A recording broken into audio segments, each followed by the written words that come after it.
ইসলামী আন্দোলন বাংলাদেশ নীলফামারী জেলা শাখার সম্মানিত সভাপতি মহোদয় আমাদের মধ্যে উপস্থিত রয়েছেন। আমরা জানতে চাইব, যেহেতু নীলফামারী জেলায় 4টি আসন রয়েছে, 4টি আসনেই ব্যাপক প্রস্তুতি গ্রহণ করা হয়েছে।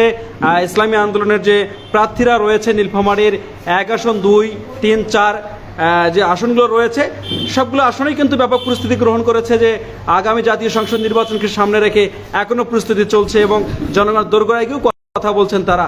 আমরা সম্মানিত নীলফামারী জেলার সভাপতি রয়েছেন ইয়াছিন আলী, তার সাথে কথা বলতে জানতে চাইব কীরকম প্রস্তুতি গ্রহণ করেছেন এবং নীলফামারী জেলার সকল মানুষের জন্য কল্যাণময় কোনটি বয়ে আনবে। আসসালামু আলাইকুম রহমতুল্লাহি ওয়া বারাকাতুহু। নাহমাদুহু ওয়া নুসাল্লি আলা রাসূলিল কারীম, আম্মা বাদ। উপস্থিত আজকের এই নীলফামারী জেলা ইসলামী আন্দোলনের 4টি আসনের প্রার্থী মহোদয়, উপস্থিত আমাদের নীলফামারী আসনের নেতৃবৃন্দু, আমরা আজকে 4টি আসনের প্রার্থীদেরকে নিয়ে আগামী নির্বাচনের যে কী পরিস্থিতি, কিভাবে আমাদের কার্যকলাপ করলে আমরা বিজয় অর্জন করব এবং কি করলে আমরা আমাদের ফলকে আমরা ঘরে আনতে পারবো, সেটা নিয়ে আজকে পর্যালোচনা আলোচনা করতেছি। আজকে আলোচনার মাধ্যমে আমরা সিদ্ধান্ত নিয়েছি, আমরা ইসলামী আন্দোলন হাত পাখা মার্কার যে প্রার্থী, এই প্রার্থীদ্বয় আমাদের কেন্দ্র থেকে তাদেরকে মনোনীত করেছেন, তারা যোগ্য প্রার্থী। তারা নীলফামারী 4 আসনের প্রতিটি অন্য দলের সঙ্গে যে প্রার্থী আছেন তাদের সঙ্গে তারা কন্টেস্ট করে তারা তাদের বিজয় ছিনিয়ে আনবে, এই প্রত্যাশা আমরা রাখি। তাছাড়া এই বাংলাদেশে দীর্ঘ 53 বছর যে রাজনীতির ধারা চলে আসছে, এই ধারাকে মানুষ আর পছন্দ করে না, মানুষ আর এই ধারার মধ্যে থাকতে চায় না। মানুষ একটি ভালো রাজনীতি চায়, ভালো নেতৃত্ব চায়, মানুষ সুখে শান্তিতে বসবাস করতে চায়। সেই জন্য সর্বদিক থেকে মানুষের চিন্তা ধারণা যে একমাত্র ইসলামী আন্দোলনই এই বাংলাদেশের মানুষের মনের আশা, মানুষকে সুশান্তিতে বসবাসের একটা সুযোগ করে দিতে পারবে। এই প্রত্যাশা নিয়েই আমরা মাঠে আছি এবং মানুষের কাছে যাচ্ছি, মানুষের সাড়া পাচ্ছি। মানুষ আমাদেরকে সর্বোপরি সহযোগিতা করতেছে, উৎসাহ উদ্দীপনা দিচ্ছে এবং আমাদেরকে ভোট দিবে এই কথা বলতেছে। আমরা আশা রাখি আগামী ত্রয়োদশীয় নির্বাচনে, বিশেষ করে নীলফামারী 4 আসনেই আমরা আমাদের রেজাল্টকে আমরা কেন্দ্রের মধ্যে পৌঁছতে পারবো, এইটা আমাদের প্রত্যাশা। আপনার 4টি আসনে কি প্রস্তুতি গ্রহণ করা হয়েছে? হ্যাঁ, এবং মাঠ পর্যায়ে যে প্রস্তুতি রয়েছে সে বিষয়ে কি বলবেন? হ্যাঁ, অলরেডি আমরা 4টি আসনে আমরা মাঠ পর্যায়ে আমাদের যে প্রচারণা, আমাদের যে সাংগঠনিক শক্তি, আমরা মোটামুটি আমাদের সম্পূর্ণ আমরা অর্জন করেছি, আমরা নিয়োগ করেছি এবং আমাদের মাঠ পর্যায়ে আমরা ফলপ্রসূ একটা রেজাল্ট হবে এই আশা করি। কারণ মাঠে মানুষ, নির্যাতিত মানুষ, এই অসহায় মানুষগুলো আর অসহায় নির্যাতিত থাকতে চায় না।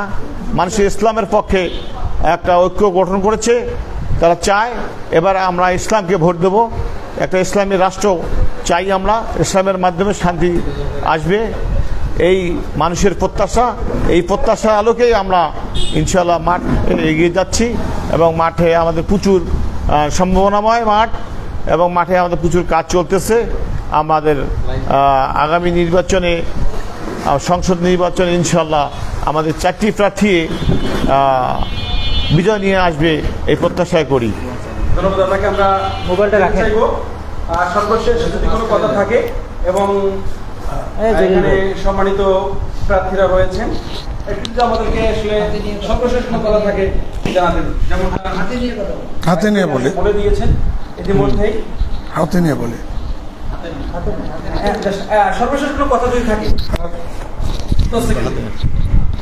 সর্বশেষ কথা হলো যে আমি নীলফামারী এবং নীলফামারী জেলার সৈয়দপুর এবং কিশোরগঞ্জ উপজেলার সাধারণ ভোটারদের কাছে আমার আকুল আবেদন, তারা গত 18 সালে যেভাবে আমাকে ঐক্যবদ্ধ হয়ে হাত পাখায় ব্যালটের মাধ্যমে দেখিয়ে দিয়েছে, আমি আশা করব এ ত্রয়োদশ জাতীয় সংসদ নির্বাচনে তারা আমাকে প্রতিশ্রুতি দিয়েছে এবং আমি তাদের দোরগোড়ায় যাব, সর্বস্তরের মহলের সঙ্গে আমি যোগাযোগ করব এবং তাদের কাছে আমি এখানে যেমন দোয়া নিচ্ছি, সশরীরেও তাদের কাছে দোয়া আমি নেব। তাদের দোয়ার আমার দরকার আছে। আমি মূলত এই অবহেলিত সৈয়দপুর কিশোরগঞ্জ নীলফামারী জেলার সাধারণ যে মানুষেরা আছে, তারা কাঙ্ক্ষিত লক্ষ্যে বিগত 54 বছরে তারা কোনো কিছু সরকারি পক্ষ থেকে সুযোগ সুবিধা তারা পায় নাই। ভোট আসছে, ভোট দেশে চলে গেছে, এমপি সাহেবরা তাদের সঙ্গে দেখা সাক্ষাৎ, তাদের যে নাগরিক অধিকার এবং সাংবিধানিক মর্যাদা, তাদের যে নিত্য চাহিদা, এরকম কথাও তারা তাদের কাছে যা খোলামেলাভাবে বলতে পারে নাই। তো আমি নীলফামারী জেলার সৈয়দপুর এবং কিশোরগঞ্জ উপজেলাবাসীর দৃষ্টি আকর্ষণ করে বলছি, আপনাদের ভোটে যদি আমি নির্বাচিত হই, আমি ওপেন হাউস খুলে দেব, সর্বস্তরের জনতার কথা শুনব, কাঙ্ক্ষিত চাহিদা পূরণে যাহা যাহা করা দরকার সে ব্যবস্থা ইনশাল্লাহ করা হবে। আর একটি কথা বলি, শেষ করি। বিশেষ করে আমার সৈয়দপুরে নন বেঙ্গলি ভাইরা আছে, ওরা সব সময় একটা চাপের মধ্যে থাকে। আমি নির্বাচিত হলে নন বেঙ্গলি ভাইদের সামাজিক মর্যাদা, নিরাপত্তা এবং আপনার আইন শৃঙ্খলার উন্নতি থেকে যত প্রকার কাজ আছে সেটা আমি নিরলসভাবে করে যাব এবং তার সবসময় তাদের পাশে থাকব। আর একটি কথা, আমাদের এলাকায় বিশেষ করে হিন্দু ভোটার ভাইরা আমার অনেক গতবারও ভোট দিয়েছে, এবারও তারা আমার এখনও সাথে আছে। তাদের উদ্দেশ্যে আমি একটা কথাই বলছি এবং এখনও বলি, আমি নির্বাচিত হলে হিন্দু ধর্মাবলম্বীরা যাতে শান্তিপূর্ণভাবে তাদের ধর্মীয় স্বাধীনতা পুঙ্খানুপুঙ্খানুভাবে উদযাপন করতে পারে, পালন করতে পারে, সে বিষয়ে নিরাপত্তা দেওয়ার দায়িত্ব যদি আমি নির্বাচিত, সেটা আমার উপর ন্যস্ত থাকবে। এই আশা বলে আমি আমার বক্তব্য শেষ করছি। সম্মানিত প্রার্থী রয়েছেন আরেকজন, যেতে চাই জলঢাকা 3 আসনের সম্মানিত প্রার্থী। জলঢাকা জনগণের জন্য আমার একটা প্রত্যাশা যে আমাকে যদি নির্বাচিত করে, তাহলে তাদের যেটা সামাজিক মর্যাদা এরা সম্পূর্ণরূপে এরা ফিরে পাবে এবং কোনো বৈষম্য থাকবে না। বেধর্মী যারা আছে, যারা হিন্দু ভাইরা আছে, ওরা আমাকে খুব ভালোবাসে এবং আমি ওদের খুব ভালোবাসি।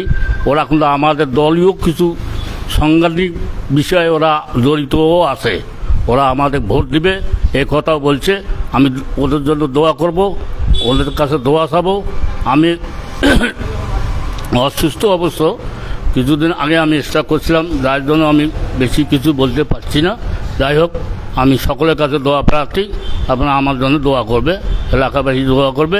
আমি এমপি নির্বাচিত হলে আমি তাদের সমস্ত আশা আকাঙ্ক্ষা পূরণ করবো ইনশাআল্লাহ।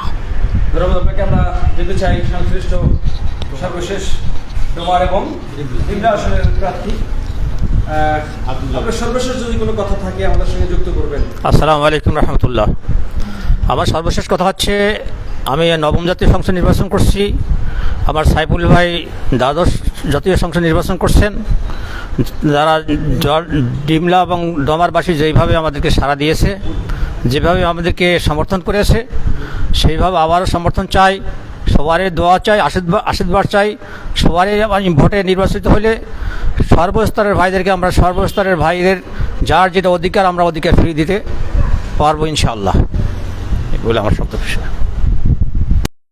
ধন্যবাদ। আমরা কথা বলছিলাম নীলফামারী জেলার 4 আসনের যে প্রার্থীরা রয়েছে তার মধ্যে 3 জনের সঙ্গে কথা বলছিলাম। আমরা পরবর্তী সময় আবারও যুক্ত হব নীলফামারী 2 আসন যে প্রার্থী রয়েছে তার সঙ্গে যুক্ত হব পরবর্তী লাইভে। দর্শক, আমরা কথা বলছিলাম নীলফামারী জেলা কার্যালয়ে, ইসলামী আন্দোলন বাংলাদেশ নীলফামারী জেলা কার্যালয় থেকে আমরা কথা বলছিলাম নীলফামারীর যে 4 আসনের প্রার্থী রয়েছেন তাদের সঙ্গে, তাদের সংক্ষিপ্ত সময়ে মতামত, তাদের জেলা নিয়ে, তাদের আসন নিয়ে তাদের যে মতামত রয়েছে, আসনকে কীভাবে সাজাতে চান, আসনের মানুষের কাছে কী প্রত্যাশা এবং আসনের মানুষের যে দুঃখ দুর্দশা, সকল ক্ষেত্রে তারা অবদান রাখতে চায় এবং কাজ করতে চায়, এমনটা আমরা তথ্য পেয়েছি। আগামী দিনে আরও লং সময় নিয়ে আমরা কথা বলবো সেই প্রার্থীদের সঙ্গে। নির্বাচনী হাওয়া বইছে নীলফামারীতে, সেই বিষয়ে মূলত ইসলামী আন্দোলন বাংলাদেশের যে 4টি আসন রয়েছে, এই 4টি আসনেই প্রস্তুতিমূলক কার্যক্রম চলছে। তারই ধারাবাহিকতায় আজকের যে একটি গোল টেবিল বৈঠক আমরা যদি বলে থাকি সেটাও ভুল হবে না, সেরকম একটি বৈঠকে বসা হয়েছে। আলোচনার মাধ্যমে মতামত আমরা জানতে চেয়েছি সেই প্রার্থীদের কাছে। আমরা কথা বলছিলাম নীলফামারী সদরের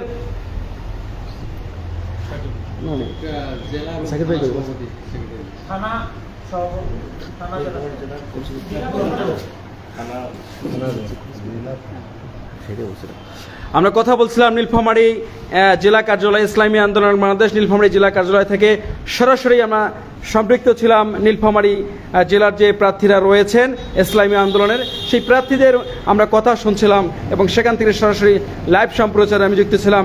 S M Faruk, Nilphamari top news, Nilphamari.